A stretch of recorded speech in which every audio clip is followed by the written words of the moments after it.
Howdy folks, it's Edger the Hunting Gear Guy. I wanted to show you this video from the Battle of Alberta, this 3-gun match that we have here in Alberta. But first, before I get to that, just to head off some of the questions I'm going to get, I am using the Cross Mags 1010s, these rotatable 10-rounders here in the video for the rifle, so that's that. For the pistol, I'm using 40 cal mags, 9mm and 40 cal mags. These are unmodified, so you can do that. There's a RCMP bulletin that says so. And then for my shotgun, I'm running a 3.5-inch chamber, which if you make it so it can hold 5 rounds of those, it can hold a couple more of some smaller shells. So there's all the weird and wacky ways that we need to modify our guns and run them to compete in 3-gun. One other thing that I wanted to mention just before I get too far in, there were a bunch of guys. This is actually the first big match we've had with the new regulations of no AR-15s here in Canada. So it was the first kind of a real test of, I guess, the WKs and WS MCRs and that kind of thing. A lot of guys had some failures with their rifles. A couple of things that you might want to try. If you have a WK 180, definitely replace the extractor spring. The factory one it comes with is not very good. You may also want to pin the extractor spring.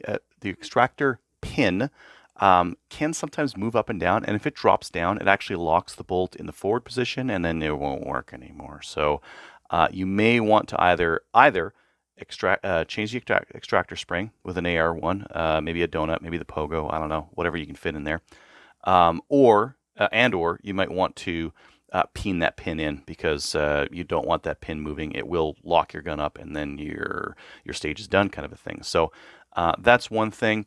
The other, again for the WK 180s, if you've got the screw-in style charging handle, maybe have an extra, or have like a bolt that'll fit in there or something like that.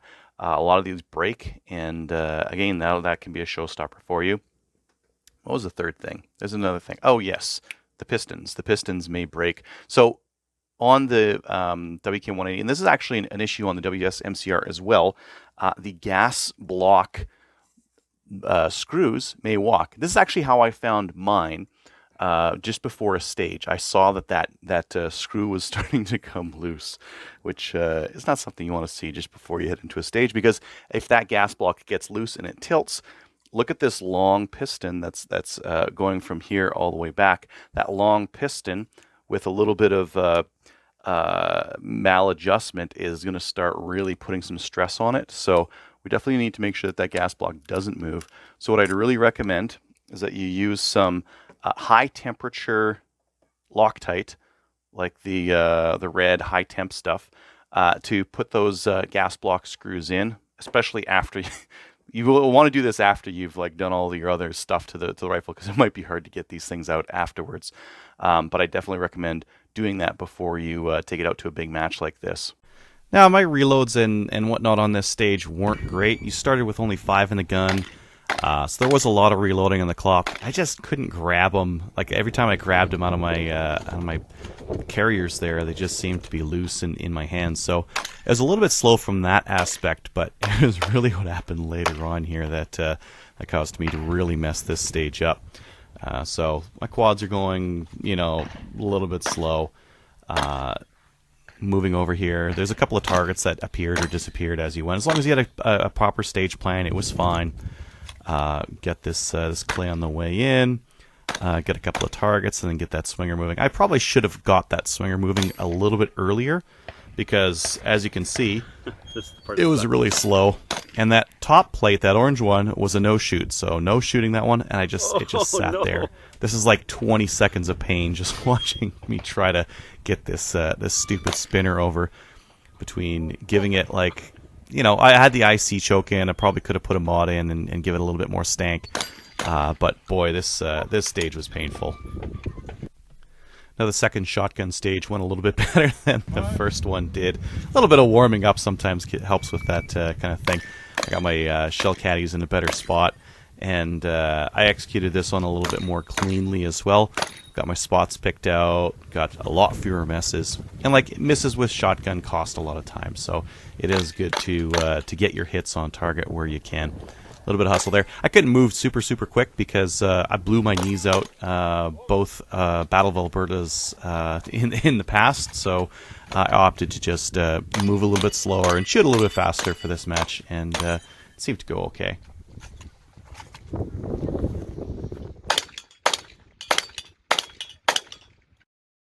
This was my last stage of day one.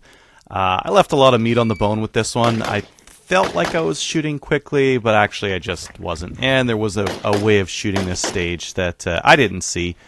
That would have been a lot quicker than a lot of the running around that I did here. But it was a pretty interesting stage. Lots of little targets kind of all over the place. So definitely paid to pay a lot of attention to it and see where those targets were and build like a really great stage plan. So all those kind of turtle-shaped targets are rifle only. All the headbox targets are pistol only, and it's kind of up to you to figure out how to do it. And you can see I'm kind of looking around a little bit because my stage plan isn't fully locked in there. But the rest of this is going pretty okay.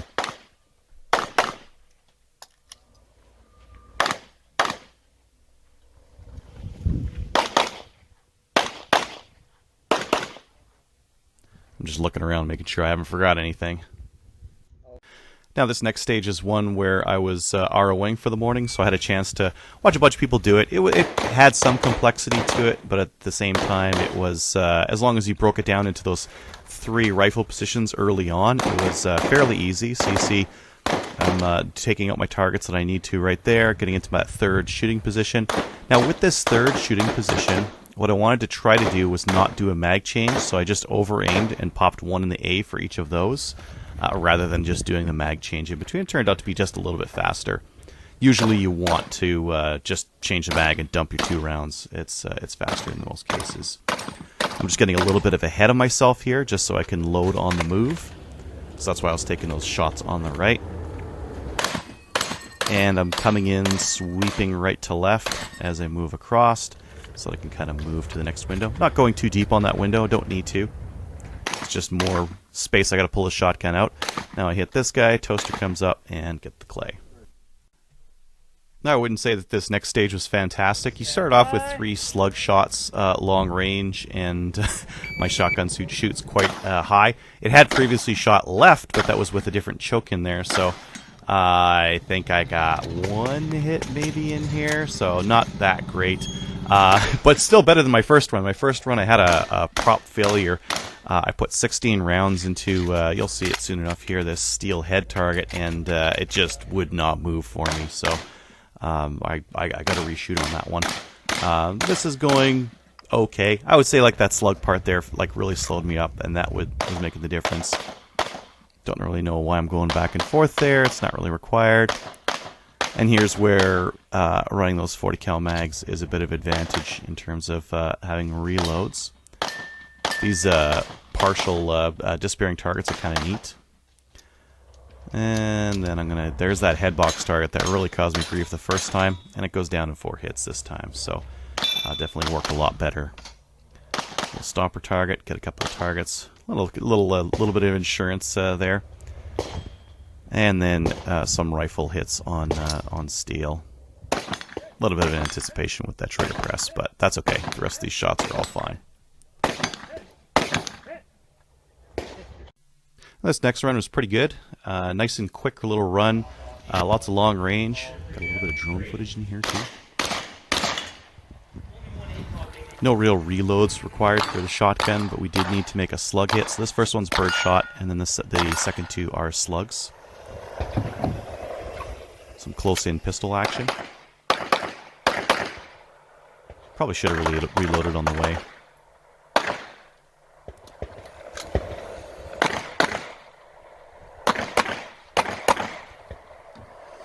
My rifle was staged inside the helicopter, and I started off trying to make some hits on the 200 on the far left, and I was aiming a little bit high on it, and I probably shouldn't have been, because I have a 50-yard zero with this optic, and it was not required. After a while, I just decided to do plate rack first, warm up a little bit before doing the long-range stuff. And then I went up back on the long range, and it was fine. You can see here the blinking indicators on some of the plates. This next one was the last stage of day 2. I was pretty warmed up by now, and I'd say I did this on pretty well. Stuck to my stage plan. My reloads were decent. Just decided to run it completely dry and then give it 2 quads to load it back up.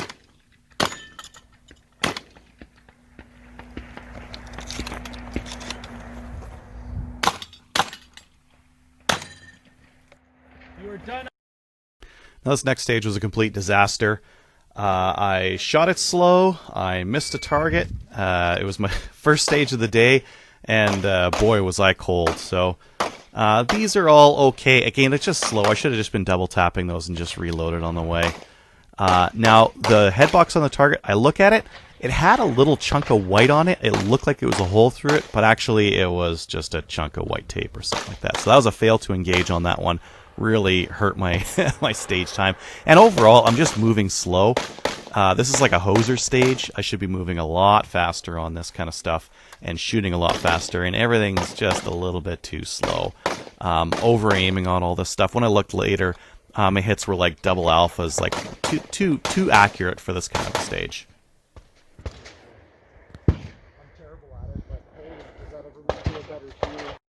Now, there were a couple of different ways to do this next stage. Some people started with their shotgun, some people started with their pistol. I opted to start with my pistol and do all of that stuff to start with. I decided to go left to right because that would be easier to reload on the move. Just getting a couple of different targets here. These new targets that we've got are really cool. There's that reload that I was talking about. Easy enough to do running backwards and not break 90. So that was really what my goal was there. I had a little failure there, but that was fine.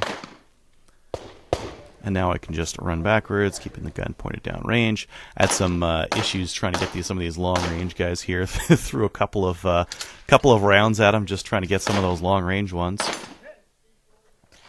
Which is kind of funny because next I just hammer these cold steel plates, no problem with it.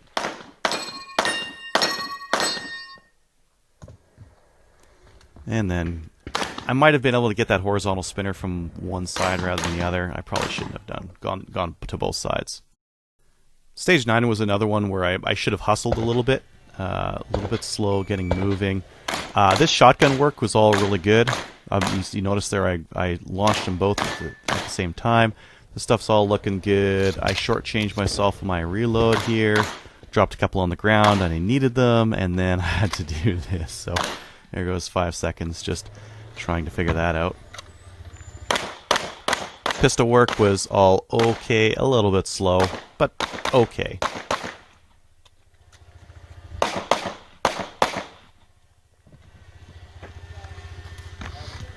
Little slip here going up, but no problem.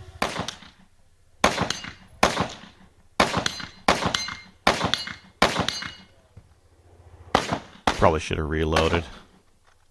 Yep. On this last stage, I did everything I wanted to. I could have been a little bit more accurate with my long-range rifle. FBI, open up! Right here, but whatever.